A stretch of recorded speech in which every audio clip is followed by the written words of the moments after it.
Kasipet కోడలందు Bharatiya Janata party Venkatagiri assembly నియోజకవర్గం వారు ఈరోజు డాక్టర్ శ్యామప్రసాద్ ముఖర్జీ గారి ఆత్మ బలిదాన దివస్ని జరుపుకోవడం జరిగింది.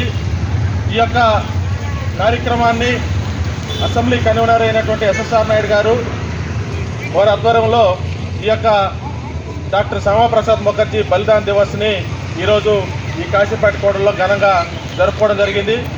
ఈ యొక్క కార్యక్రమాన్ని ఉద్దేశించి అసెంబ్లీ కన్వీనరు ఎస్ఎస్ఆర్ నాయుడు గారిని మాట్లాడాల్సిందిగా కోరుచున్నాం.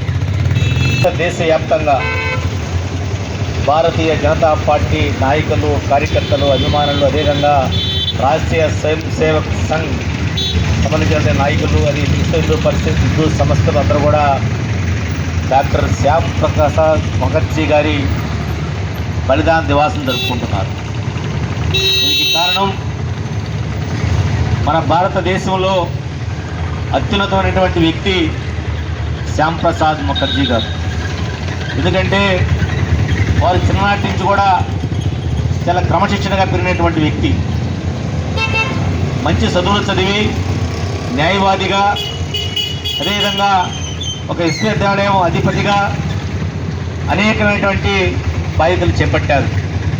అంతేకాదు జవహర్లాల్ నెహ్రూ గారి ఆ రోజు కేంద్ర క్యాబినెట్లో కూడా మంత్రిగా పనిచేశారు.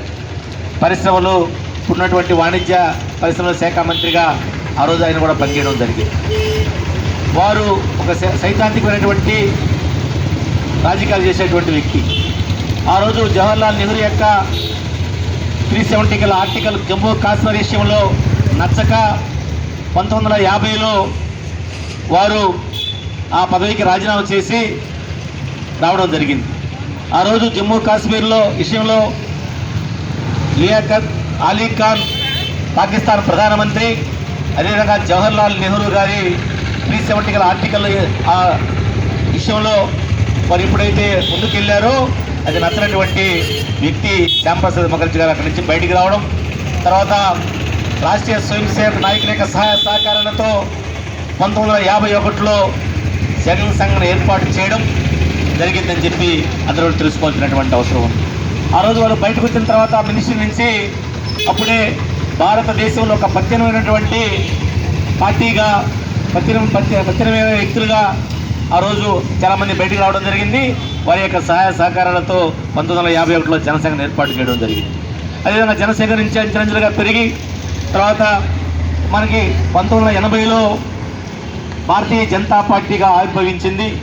ఆనాటి నుంచి మనం 2 సీట్లు ఉన్నటువంటి భారతీయ జనతా పార్టీ అంచెలంచెలుగా పెరిగి వారి యొక్క ఆదర్శాలకు, ఇటువంటి మహనీయుల యొక్క ఆదర్శాలన్నీ కూడా తీసుకొని అదే వాళ్ళు 1998లో అటల్ బిహారీ వాజ్పేయి గారు ప్రధానమంత్రి అయ్యారు. మరలా 13 రోజులకు దిగిపోయారు. మరి 1999లో మరలా వాజ్పేయి